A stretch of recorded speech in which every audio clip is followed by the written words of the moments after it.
Assalamualaikum warahmatullahi wabarakatuh. Perkenalkan, nama saya Fatur Rahman dengan NIM 44452500094 dari kelas 2C. Di sini saya ingin menjelaskan mengenai bagaimana caranya mengolah data menggunakan RStudio. Nah, RStudio ini adalah IDE atau Integrated Development Environment untuk bahasa pemrograman R, di mana IDE adalah lingkungan kerja yang memudahkan kita untuk menulis kode, menjalankan kode, melihat hasil analisis, dan membuat visualisasi.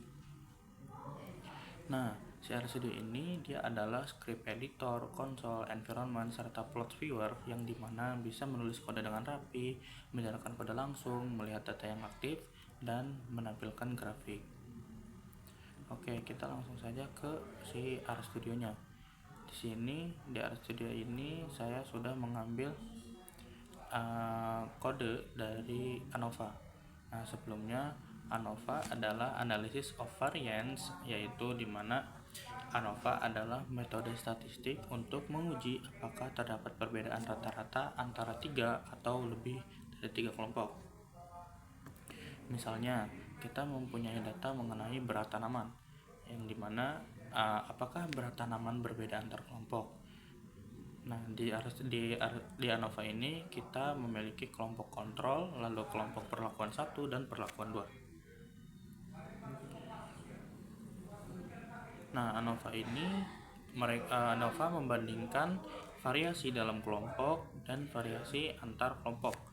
Output yang dihasilkan dari ANOVA ini yaitu F-value, yaitu rasio variasi, dan P-value, yaitu tingkat signifikasi. Yang dimana kalau P kurang dari 0,05 itu ada perbedaan, jika P sama dengan atau lebih dari 0,05 tidak ada perbedaan.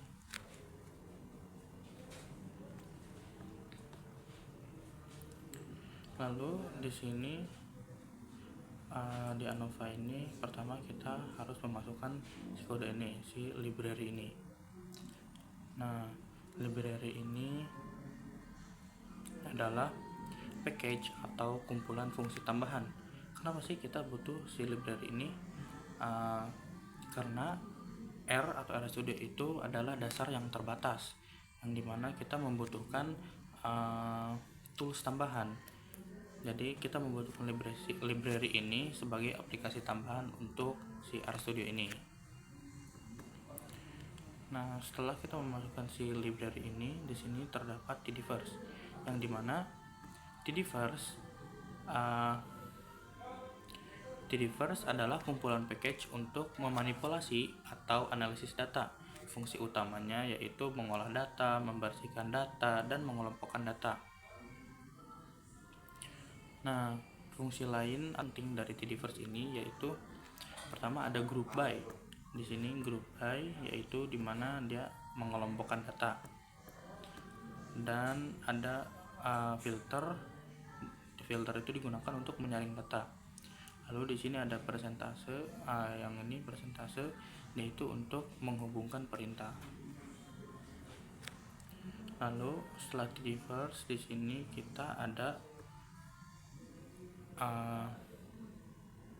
DJPUBR. DJPUBR adalah package untuk membuat grafik yang siap untuk digunakan, atau grafik yang sudah jadi seperti box plot. Fungsi utama dari DJPUBR ini yaitu membuat box plot, menambahkan p-value ke grafik, dan mempercantik visualisasi.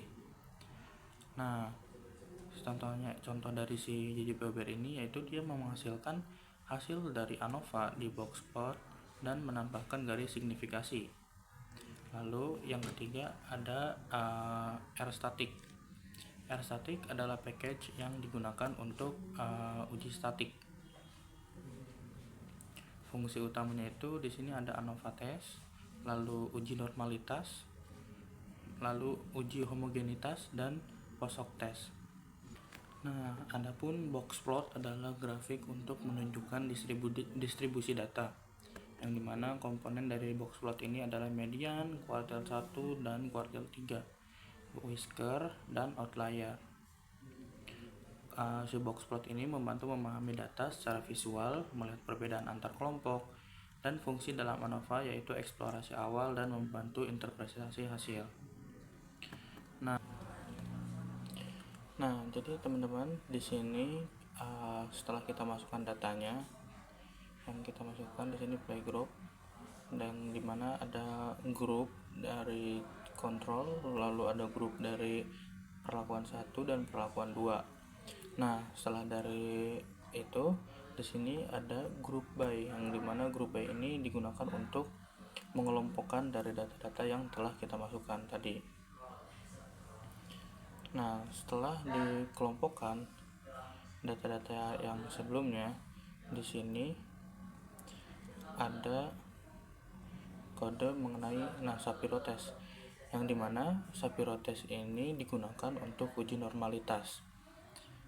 Nah, uji normalitas itu digunakan untuk memastikan data berdistribusi normal. Nah, kenapa sih uji normalitas ini tuh penting? Karena ANOVA punya asumsi data harus normal. Jika tidak normal, hasil ANOVA bisa tidak valid. Nah, setelah Shapiro test, di sini ada Levene test, yang dimana Levene test itu digunakan untuk uji homogenitas, yaitu uji homogenitas itu memastikan variansi antar kelompok sama, dimana ANOVA ini mengasumsikan variansi antar grup itu harus sama. Jika tidak homogen, itu bisa digunakan Welch ANOVA. Selanjutnya adalah 2K underscore HSD, yang ini dimana 2K ini digunakan untuk post hoc test. Nah, post hoc test ini adalah uji lanjutan setelah ANOVA untuk mengetahui kelompok mana yang berbeda. Nah, kenapa sih si uji lanjutan ini itu ada? Uji lanjutan ini ada untuk karena ANOVA itu cuma bilang ada perbedaan, tapi tidak bilang di mana perbedaannya. Nah, fungsi dari si uji lanjutan ini adalah untuk membandingkan semua pasangan kelompok, yang dimana jika data normal dan homogen. Nah, jadi teman-teman, hasil akhir yang kita dapatkan setelah kita menjalankan semua coding yang telah kita masukkan dari ANOVA, di sini ada judulnya yaitu Welch ANOVA. Lalu di sini ada F, yang dimana F ini adalah uji statistiknya. Lalu di sini ada P sama dengan 0,017, berarti dia itu lebih dari 0,005, yang dimana berarti dia tidak ada perbedaan yang signifikan. N itu adalah jumlah data. Lalu di sini ada box plotnya yang kotak ini.